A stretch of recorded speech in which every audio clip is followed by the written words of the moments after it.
Now what will it be? Death or exile?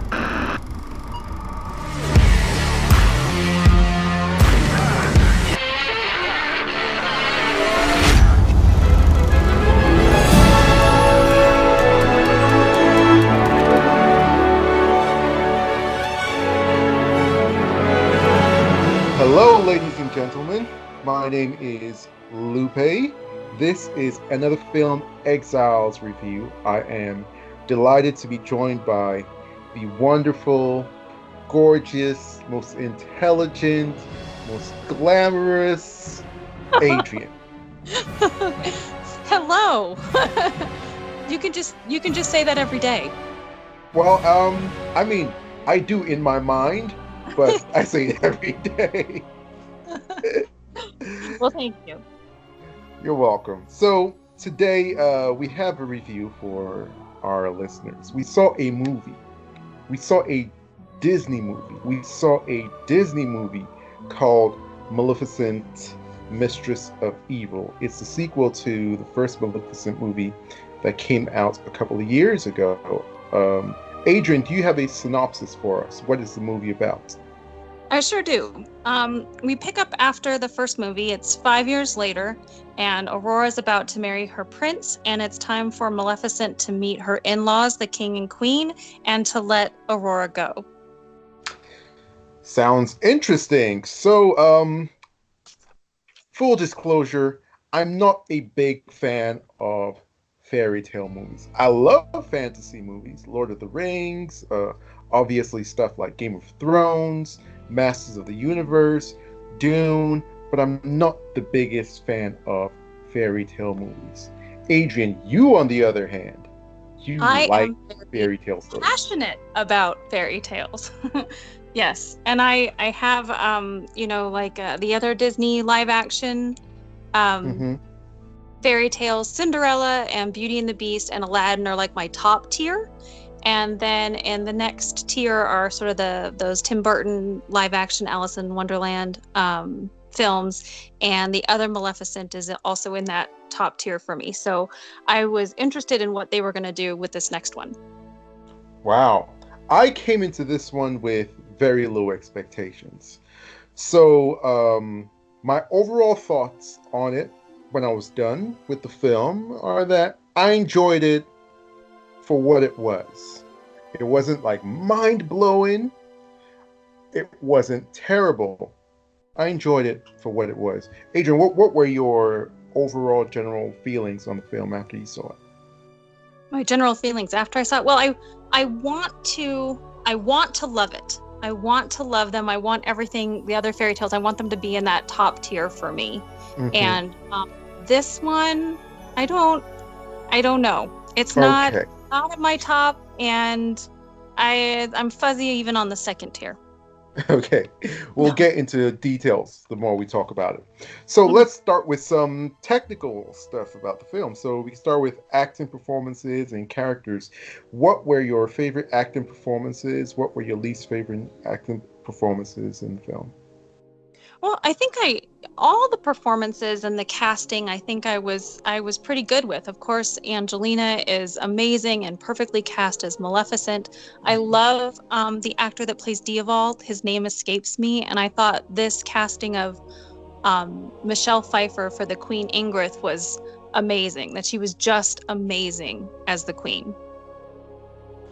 Yeah, I echo those sentiments. I think everybody did a pretty good job. There's only one character that kind of bothered me, and it's one of the bird people who are Angelina Jolie's species. There is a certain warrior who's played by Ed Skrein or Ed Screen. That's how you pronounce his name. And I felt he was just a little bit too over the top and hammy, even for a fairy tale movie that has a lot of sort of campy, over the top performances. I thought he just said, "Guys, I'm going off the reservation. Nobody's gonna stop me," and he really hammed it up. He's the only one that kind of get it. We get it. Yeah. We get it. Uh-huh. But apart from that, most of all the other performances were really, really, really good. Mm-hmm. Production design.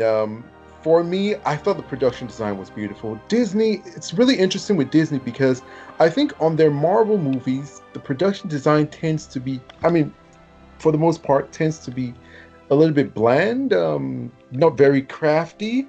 But on this movie and a lot of their other fairy tale movies, it was really, really, really good, really sumptuous, rich production design. What do you think? I completely agree. Like if I watch this again, and it's really actually why I watched Mary Poppins Returns, and I started to watch Dumbo sort of like just for the production design because so yes, it was gorgeous. Nice. What do you think about the VFX? I thought it was lovely. I thought it was absolutely lovely. There's a part in the beginning where it's shot in such a way that you sort of feel like you're Maleficent flying over the moors, and it was just beautiful. I completely agree with you. There wasn't, I mean, the VFX was a lot, and I never ever saw anything and believed that it was necessarily uh fake, but at the same time, you know it's VFX because obviously those things don't exist in anywhere in the world. So I thought the VFX was very good. There was Well, a what did you lot think of about it. those little critters, the little ones, the ones that like escaped the moors and ended The up? more Um, no, they were good. They were really good. Yeah. Which dovetails into the art direction. I thought the designs, especially, were really good. Not just because they were well rendered and very creative, but also because they were quite varied. What did you think of the art direction and the concept of all the creatures? Yeah. The creatures, I thought is very interesting. They're very varied and they're not so like rounded, like other Disney things. They kind of had more of a intricacy to it. Maybe if you think of the film Willow, they had still some like they're not all rounded like for, preschool kind of characters. You know what I mean? Or maybe some other like, Simba or something like that. They were definitely had an ornateness to them. Does that make I sense? agree. Yeah, that's the perfect word. Elaborate and ornate. Hmm. And I absolutely love the medieval aesthetic through the castle and the costuming for that was just gorgeous. I thought it looked beautiful as well. What did you think of the musical score? Did you like the score and was it well used? That's the thing. I don't love it and I don't hate it, but I do think that some of the tension, the score and the tension, with the I'm even trying to remember. I just remember feeling like you never got like it didn't allow things to build. Like it just was too much, too soon, and too long. Yeah, for me, the score was forgettable, honestly. I'm a person who's a junkie for scores. Like, if I hear a score that's good in a movie, I'm gonna go home. I'm gonna add it to my Spotify playlist. I'm gonna be playing it over and over again. It's something that I'm really attuned to. Hmm. No pun intended. But I thought the score here was completely forgettable. So we're done talking about the technical elements. Now let's dive into the main issue where we have good cop and bad cop. And I'm going to be the good cop, and you're going to be the bad cop. Let's dive into like the story elements, the plot, the motivations. Let's dive into all of that now. So Adrian, dive deeper into the problems you had with the film or where you thought it did well.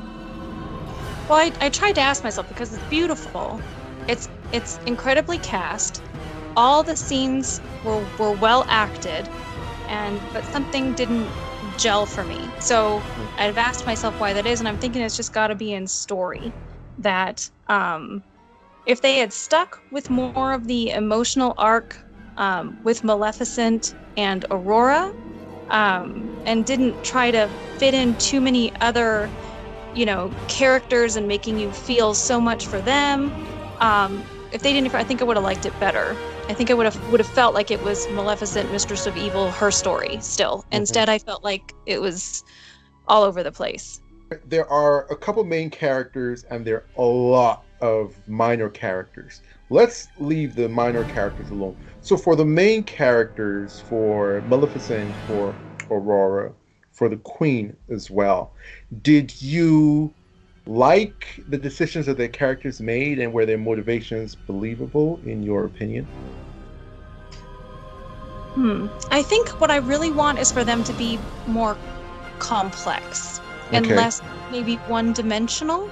And then I Hmm. think I would believe it more. I think that would make me love it more. Okay.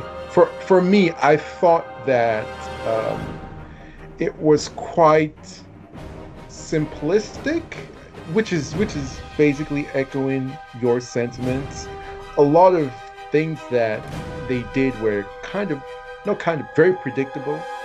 I felt like they recycled a lot of motivations and story elements that we see in a lot of fairy tales, and I just couldn't put any stock or any weight in the story. I was never able to take it seriously, was never elevated above the stock Disney formula, stock Disney tropes for their fairy tales. And I don't mean to bash fairy tales because I do love some. So, for example, Guillermo del Toro's Pan's Labyrinth is an amazing, amazing sort of twist on a fairy tale. And you could even look at things like, for example, Wonder Woman. I don't like the third act of Wonder Woman, but the first two acts are sort of a very interesting, action driven, modern but retro take on a fairy tale.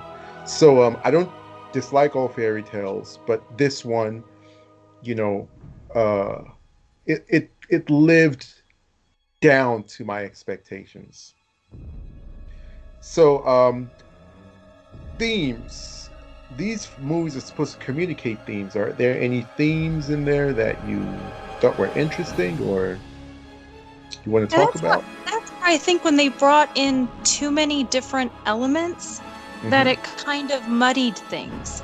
I Okay. thought maybe they relied on sort of the tribal tension too Hmm. much and not enough the character's inner life. Like I want to be Hmm. brought into their inner life, and then I can really sink my teeth into it. So I think that um, I think that that took away from the complex themes in the characters' souls to just Hmm. mean make it this the tribal conflict. Yeah. Well, well, for me, this echoes everything I've been saying about film. Beautiful to look at, VFX very nice, acting performances are largely good, but the themes to me were just basic themes that you find in pretty much most movies. Good triumphs over evil. There's redemption for people even if they make mistakes. It preaches nonviolence, but interestingly, it's quite a violent movie because there is a war in the third act. And also, it preaches a little bit of forgiveness, but these are basic themes that you'd find in Fast and Furious movies, Transformers, Marvel movies. So, all in all, I thought that there were themes in there. They'd be good for kids, and they reinforce most of the themes that we know and are tried and true, but it doesn't bring anything extra, anything new to really think about or that contradicts what you know in a very interesting way. So, could you give us your concluding thoughts on Maleficent, and do you recommend it to people? Um, let's see, my concluding thoughts are there was more that I wanted to see out of this film. There was Hmm. more I wanted to see of Maleficent and Dieval, and there's more that I wanted to be brought into the main characters' arcs. But it is gorgeous, and I'll probably watch it again because of that. And I think if you like this genre, it's worth watching, and maybe you can help us pinpoint some other things, or maybe you'll see that we agree that maybe they could have taken these themes and made them a little bit more complex, um, and and then it would have worked. Okay. Well, for me, I think it's if you have kids or a family, you're looking to just watch a simple, enjoyable fairy tale. It works. It's by no means a terrible movie, but it's definitely not like the greatest thing you've ever seen. It's not going to rock your world in any way. I don't have the highest opinion of fairy tales. Sadly, some people will say that I don't get it, and I don't have the intellectual capacity to understand their worth, I would agree. But my argument would be that Maleficent does nothing to change that. And so till the next one, we'll have to wait to see if my mind can be changed. So, See, and I want that. I want them to make something that could make you go, wow, I get it. You know what? I want that too. I really do. So, till the next one, like we'll see. So, Adrian's been very, very nice talking to you. Where can the people find you to discuss more about Maleficent 2 or other movie-related topics? On Twitter at Truth Love Faith. And you can find me, Lupe, at Twitter at Live Love Lupe. Adrienne, why don't you sign us off with our signature Exiles out? Until next time, stay exiled.